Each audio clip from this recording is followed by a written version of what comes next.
everybody, and welcome to Break Time Conversations, a YouTube channel where I have conversations around education.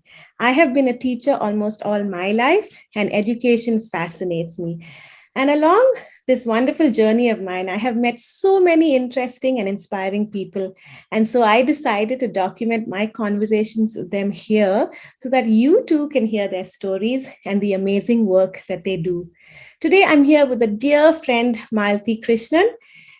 She has been with Brindavan Education Trust, which is a center for children with diverse learning needs. And she has been there for the last 10 years now. She's currently teaching a class and is also one of the coordinators. And she says every day comes with a new learning, and she believes that a teacher and the student grow with one another and learn from one another. Malathy is also a classmate of mine. We did our masters together, and it is so wonderful to see you again, Malathy. So as we dive into this exciting conversation, I would first like to ask you, how did you decide to become a special educator?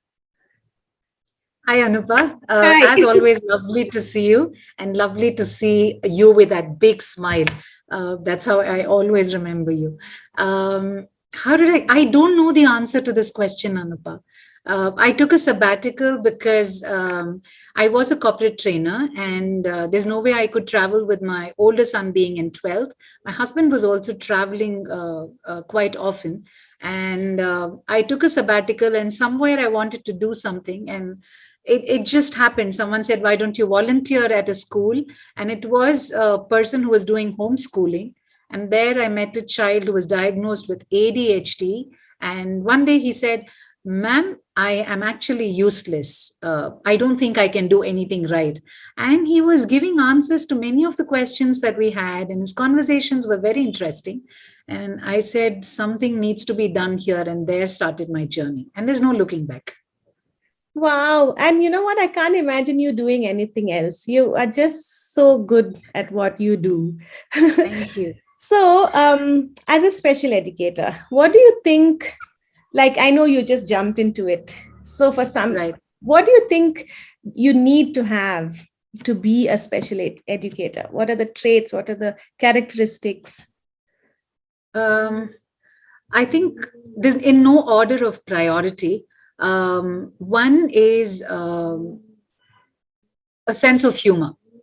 To be able to diffuse a situation that's there, which is kind of heating up, which is slightly going out of hand, or the ability to laugh at yourself as an educator, which I think is extremely important. The second thing is, I know English is a language where there is a lot of semantics at play, to be patient and to be tolerant. Right. I actually had to Google up for this meaning so that I understand exactly where the difference is. So to be able to say that, okay, this is how a child with special needs is, and this is how another child with special needs is, and each one is different from the other, and to be able to accept the differences as much as you accept the similarities. And of course, to be able to, as much as possible, retain a calmness in the environment, maintain a calmness, which is not very easy, requires a lot of practice, but then not rocket science either. And to me, most importantly, is the willingness to share knowledge and the willingness to learn from others. I think these two go hand in hand for me. And last but not the least, seek help when you need it, because when we are working as special educators or as educators, there are times when you really feel confounded, you feel very heavy, you feel a sense of overwhelmingness. There are those times when you say, oh my god, I've tried so much and nothing seems to work. What's happening? So at those times, it's always nice to knock on somebody else's door and say, listen, can you help me out with this? And people out there are so many who are willing to share knowledge. Wow, nice. I would have thought you would have said patience and tolerance first before sense of humor. I love that you put sense of humor and laugh at yourself first. So I want to look at your point to maintain calmness. So do you have any tips? I mean, what do you do? Because I know I have been a special educator. There are moments where, I don't know, the frustration sometimes, if you are having a bad day and, so what do you do? Do you have any tips for us and people out there? I think it just grows on you, Anupa. For me personally, I can share what helped for me.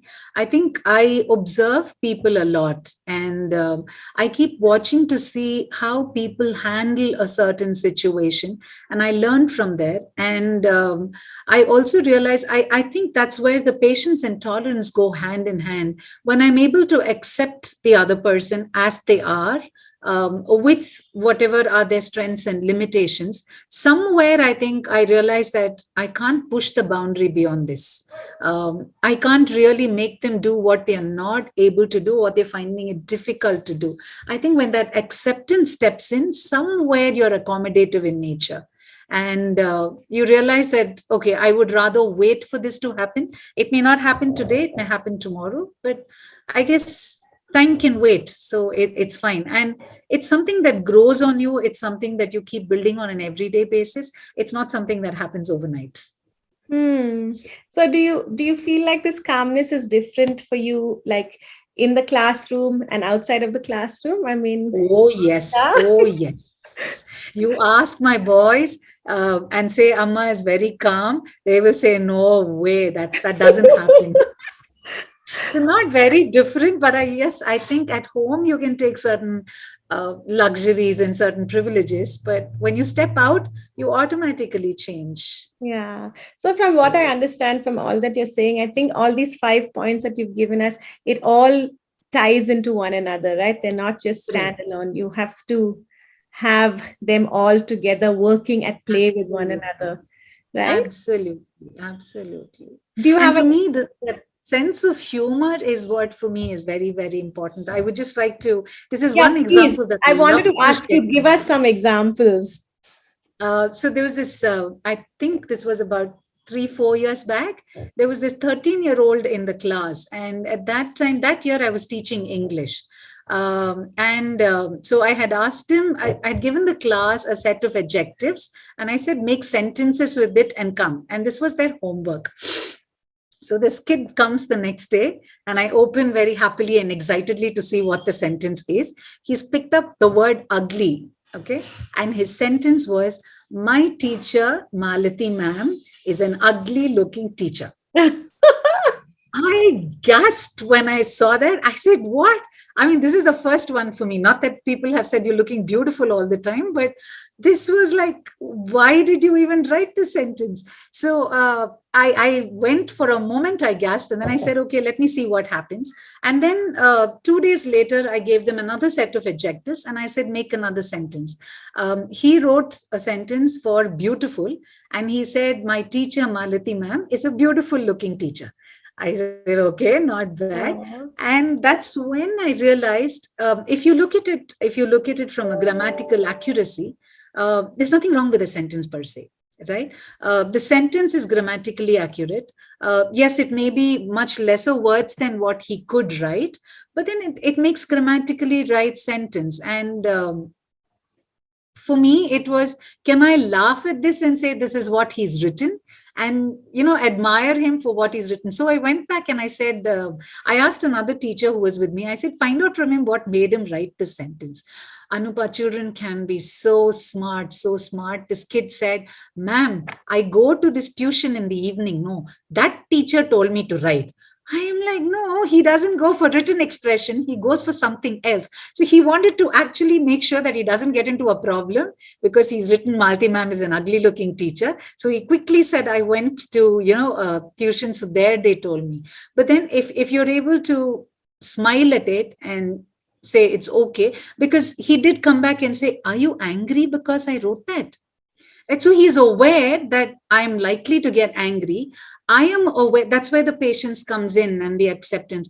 I am aware that I'm likely to get rattled looking at a sentence, but can I stop at that moment and say, I know I'm getting rattled, but there is another reason for this child to write this sentence. Can I look at that reason?